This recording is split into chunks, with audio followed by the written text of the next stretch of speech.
मानते हैं और आखिरत में मानते हैं, क्योंकि मुझे शुरू में नहीं समझ थी कि मैं सोचता था पैसे वाले लोग तो पैसे नहीं दे रहे, तो आम आदमी पैसे दे रहा है जिसके पास है ही कुछ नहीं और कम है। तो फिर मैंने रियलाइज़ किया कि ये हमारी कौम का जो अल्लाह से कनेक्शन और आखिरत से है,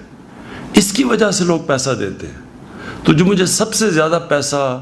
और मैं 30 साल में किसी ने इतना पैसा पाकिस्तान में इकट्ठा नहीं किया जो मैंने किया, तो जो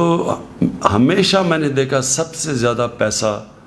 वो लोग देते हैं जिनमें अल्लाह में ईमान और आखिरत में ईमान है। और ये मेरे लिए आहिस्ता आहिस्ता मैंने डिस्कवर किया। जब पाकिस्तानी कौम का कभी भी कोई चैलेंज आया, एक तो मैंने जब लोगों के पास किया कि कोई कैंसर हॉस्पिटल ही हमारे मुल्क में, कैंसर का मरीज़ इतना महंगा इलाज अफोर्ड कर ही नहीं सकता आम आदमी,